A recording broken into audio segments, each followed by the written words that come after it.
คนลาวจำนวนหลายแห่กันระลึกถึงบรรพป้องกันตัวเมืองท่าแขกในอดีตซึ่งในปัจจุบันครบรอบ79 ปีพอดี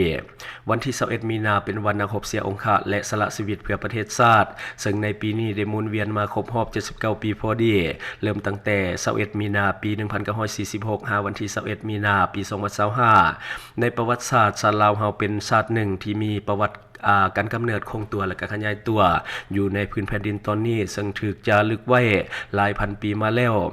บรรพบุรุษและประชาชนลาวผู้รักชาติได้สืบต่อปกปักรักษาและสร้างสาสืบทอดกันมาหลายแสนคน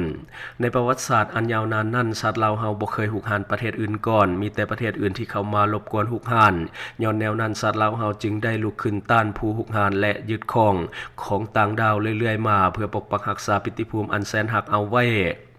เมื่อหวนคืนประวัติศาสตร์ก่อนนี้79 ปี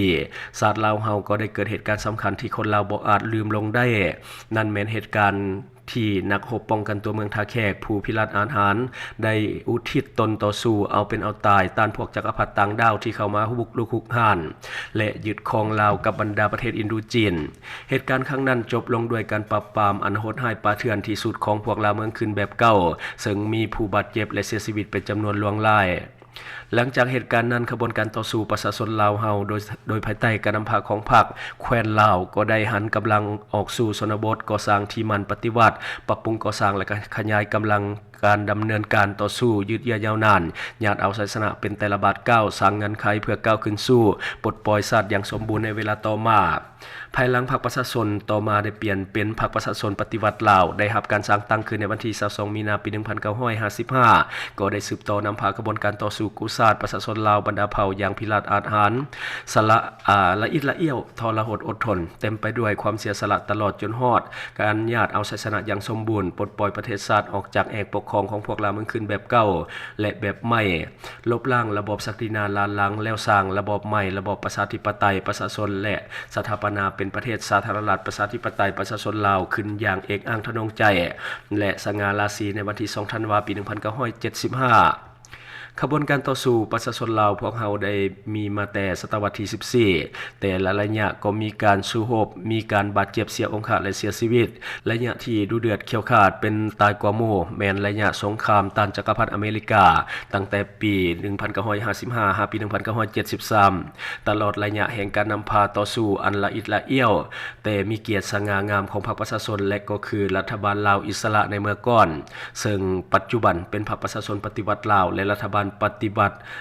วัติของพวกเฮาก็ได้ถือสำคัญการเอาใจใส่เบิ่งแยงบรรดานักรบปฏิวัติที่ได้รับบาดเจ็บเสียองค์ย้อนแนวนั้นรัฐบาล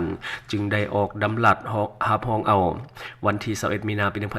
1946เป็นวันนักรบเสียองค์และเสียชีวิตเพื่อประเทศชาติ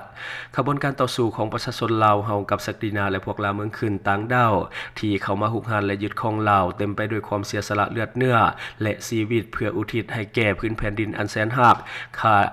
เด็ดขาดบ่ยอมเป็นคอยขามาใส่ให้แก่ผู้หุกหาน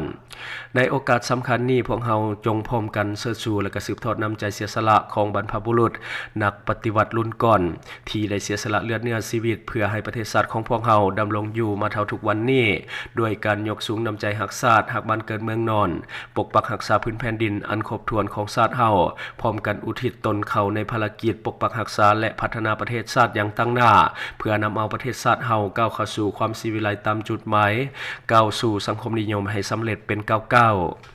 ดื่มแล้วดื่มเบียร์หนักๆอย่างต่อเนื่องกินอาหารดิบเป็นประจำหูทั้งหูว่าจะพาเป็นพยาธิตับ 100% แต่ก็เปลี่ยนพฤติกรรมพวกนี้บ่ได้อย่าลืมปกป้องตับของทานด้วยผลิตภัณฑ์ดีพลัสของเฮาเพราะการปกป้องตับง่ายกว่าการปินปัวพยาธิตับอย่างแน่นอน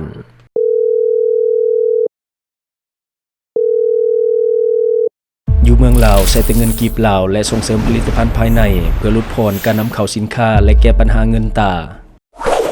Subscribe for more videos